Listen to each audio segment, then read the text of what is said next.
Hi everyone, thank you so much for clicking on my video. You are highly welcome to my channel. Good morning, good afternoon, good evening, good whatever the time is wherever you are. Thank you so much for clicking. My name is Ajala, and if this is your first time of stopping by, please subscribe to this channel so that we can help the channel to grow. This is a highly Nigeria centric channel. This is a highly Afro-centric channel. So for the most part, everything you're going to be seeing and hearing from me is going to be about talks on how we can lift African women out of poverty, that kind of thing. How I believe that the solution to Africa's problem mostly lie with women.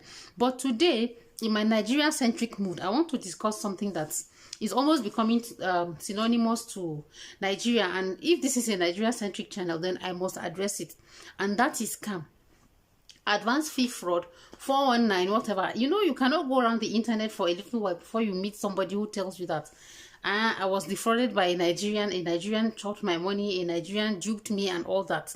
So I just want to give you a few insights on how to deal with Nigerian scams. Do you understand? And I put this Nigeria very, very sparingly here. So if you are dealing with somebody in Nigeria, the first thing I'm going to tell you is that you should always do your due diligence. Never be in a hurry to part with money. Okay?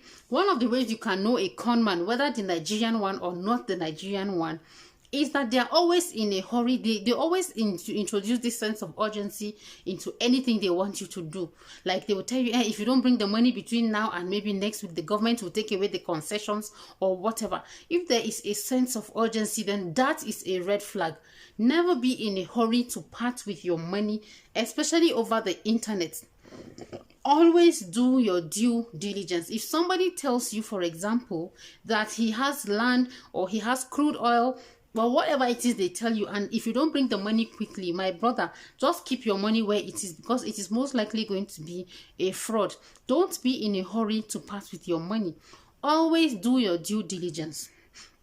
Do not deal with individuals as much as you can. So if someone tells you this, go and check out the person's company profile.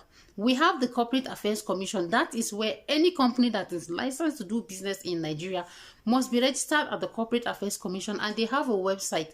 Check their website if that company is duly registered.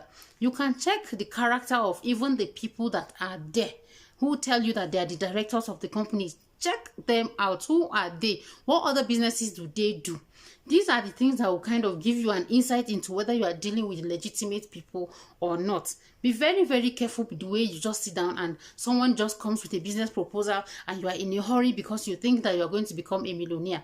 It is true that yes, in Nigeria is, frankly speaking, the land of opportunities. Many people are making legitimate money online, but you have to have a very keen eye before you will be able to get the people who are making money online in Nigeria, whether online or even offline. There are plenty of people who are doing business, even foreigners are making a lot of money.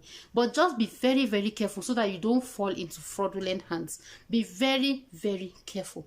In the event that you fall into fraudulent people, maybe they duped you or something like that, there is a body we have in Nigeria called the Economic and Financial Crimes Commission. They are saddled with the responsibility of handling crimes that are financial in nature. So if you were duped, they have a department dedicated to these kind of things. 419, advanced fee fraud, yahooboys, whatever it is. Report to them. I'm going to drop the link to EFCC's website again in the description box. You can check them out if you've had any problem with somebody who took your money and ran away and you think the person is in Nigeria. Yes, they are very overwhelmed right now, but it is better than nothing. Yes, we have a problem of weak institutions, but there are several times when they record successes where they actually collect people's money back for them. Trace these Yahoo boys, lock them up. But frankly speaking, even we were tired of them. I really wish there was something I could do apart from just giving you EFCC's website. But that's the best I can do from where I am. So my own is to give you advice so that you know that in Nigeria, not everybody who says I am legit is in fact legit. But it is not something that is peculiar to Nigeria. Wherever it is, if you are going to do business, always be diligent, always be on your toes. As they say in law, equity aids vigilant people, not indolent people. It's an act of indolence for you to part with money with people who you do not know. So never be in a hurry to part with money. If a deal sounds too good to be true, then as a matter of fact, it is too good to be true. This one is specifically going to all those people who believe that there's actually a Nigerian prince. This trick is as old as the book itself. Guys, Nigeria is called the Federal Republic of Nigeria. Therefore, we're a republic. Nigeria is a republic. It's not a monarchy. We don't have a king. We have a president. We have a vice president. We have 36 governors of the 36 states and deputy governors. We have houses of assembly. We have the Senate and the House of Representatives. That is the governance structure in Nigeria. We don't have kings. You know the way they can say one person who is a king and he can lord it over an entire place. No, we don't have it. There are small municipalities, like in every state you can go, you find small kings. But for one person to be the king of the whole of Nigeria, we don't have that. Therefore, there is no such thing as a Nigerian prince. Even those small municipalities, no matter how great you think a king or an oba or an emir or a sarki is, all of them are under the local government and chieftaincy affairs in the states where they are. Therefore, they are not as powerful as they even give you the impression that they are. They don't have money. So for someone to come and tell you, my father has $5 million, I want to give you this for a commission, do not engage with these kinds of people. Once you hear, I am a prince, I want to do business with you. Princes in Nigeria, they come a dime a dozen. Therefore, do not do business with anybody who tells you he's a prince. Okay, he wants to take out money from Nigeria. Think about it. If the money was legit, why would he need you to take it out? Why would he need you to take it out? Unless, of course, he's probably trying to steal the money. Let us just assume there's even the possibility that maybe one local government has $10 million, or how much do they tell you people? Then he wants to sneak it out. If the money was his own, what is wrong with you using your own bank to put it in your bank, turn it from one place to the other? That he needs a third party, being you. If you fall into this kind of scam, it means you too, you were greedy. Own up to your shit. Because you cannot tell me that you just want to sit down in a third world country like this. Somebody who is a prince cannot earn $10 million and then he wants to take it out of the country. It means the money is not his own. So you that is helping him to take it out, are you also not a criminal? Are you not also a criminal? Those who tell you that they are sons of dictators or the sons of dead chiefs. These stories are generally not true. So please, let this be the end of Nigerian prince collected my money. There's nothing like Nigerian prince. If you go and fall into that kind of trap again, let it be at your own peril. This is my charity work for today. Then there's a category of women. These ones, they are special. I do not think that they are victims. They are actually trying to take advantage of somebody, but that person took advantage of them. I'm talking about all these old women who think that West Africa is the place to go and look for fuck boys or small boys you can do whatever you want with. You know, that kind of thing. And then when it turns sour, they will come and meet Dr. Phil and start talking about Nigerian boy who manipulated me, who made me to think that he loves me, whatever. If you are 50, if you are 60, for crying out loud, what do you think a 25-year-old boy will be looking for from you? What do you possibly have that he will want, apart from dollars? Apart from the opportunity to come and live in the West. And yes, see, poverty and destitution can be such a big problem here that people think that the Western countries are places that are flowing with milk and honey.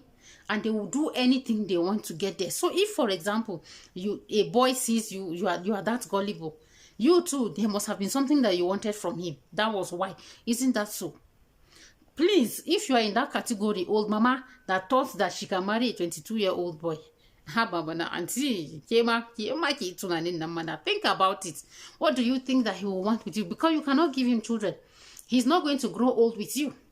Therefore, it is the money that he's in need for it. And if at your age, you tell me that you don't know that a 25-year-old boy is in love with a woman who is 50 or 60 and that he only loves her because of true love, please look for American boys that can do true love like that too. Nigerian boys, they are not among. West African boys, they are not among. They don't do that type of love. There has to be something in it for him. He cannot grow old with you. You cannot give him children. You don't even have family. So what exactly it is? It's not like you are in Africa, you're in West Africa where you can pound fufu for him. So me are chicken abon. You are not a victim. You are not among. When I talk about people that were defrauded, I even saw a video a few weeks ago on one of their shows where some old women were actually talking and giggling about the boyfriends they have in the Gambia. I was so pained. And they were boasting about how they don't even give the boys money. Really? So she doesn't think that she's taking advantage of him. But if he asks her for money, then he's taking advantage. For them, it was a transaction. If you are in that type of relationship, then just know that it is a transaction. Maybe 1 out of 1,000,000 is true love. But me, I don't really know how a West African boy can fall in love with a mama that is 60 years old or 70 years old. How now? Do you know that kind of thing? So in case you are in that category, you better be very careful. Just know at the back of your mind that there is a possibility that that is what he's looking for. It is dollars or visa. So you are not among the people that can come and claim that you were scammed by African boys, by Nigerian boys. Then again, there's also another group of people that I want to talk to. This group of people are those who believe that you are falling in love with a military man. You know, they will always use military men uniform. Once you see military uniform, avoid it. Don't even talk to them at all. Or if you think, well, always do your due diligence. Find out if, for example, he tells you that he's in the Middle East, because they always like saying they're in Syria, they're in Afghanistan, they're in Yemen. Find out, first of all, are US troops stationed there? Are US troops even stationed there? You know, that kind of thing. Do a video call with the person. If he's unwilling to do video call with you, then just know that he's a fraudulent person. That's all. Another group of people you should avoid are those who tell you they work in oil rigs in Nigeria. People who work in oil rigs in Nigeria are rich people. They are very rich. They cannot beg people for money. If he's begging you for money, typically, if a man is asking you for money, you should be aware of him. You should be wary of him, even if it is a white man. For me, a man that can sit and be asking woman for money, there's the way he is, I beg. So all those sob stories about, yes, they want to take advantage of the fact that you're a compassionate person. So you hear sob stories about, my child is sick, he's with his grandmother, I'm away, I'm offshore, so I'm not in a position to send. Don't send any money to them. They will always find a way. If it is true that the man is in an oil rig, his family in Nigeria cannot be destitute. They cannot be destitute. So therefore, make sure you are not the person who falls victim to this kind of thing. That's my charity for today. Thank you so much for listening to me. If there's anything that you think I didn't say while I was saying this, please drop it for me in the description, in the comment section, and I'm going to respond to everybody that is there. This elephant in the room, please remember that all Nigerians, is not all of us that are scammers. Scamming people, those who do this thing, are less than 1% of Nigerian population. And frankly speaking, if we knew where we could take them to and throw them inside River Niger, we would have done it a very long time ago, so that we too will hear what, you know. It's a very, very big issue, and there are several legitimate people that are trying to do business, but they cannot, because they are going to be considered to be scam. Plenty people that are looking for online gigs and they cannot do. That was why I just decided that I should give these few insights. Thank you for staying with me till the end. I really appreciate it. Again, if you have not subscribed to the channel, this is the very best time to do so. Subscribe to this channel so that channel can grow, and then also click on the notification bell. You'll be notified anytime I upload another video. Thank you for listening to me. I'll see you all in my next video. Be safe, stay safe, never do scamming. Bye bye.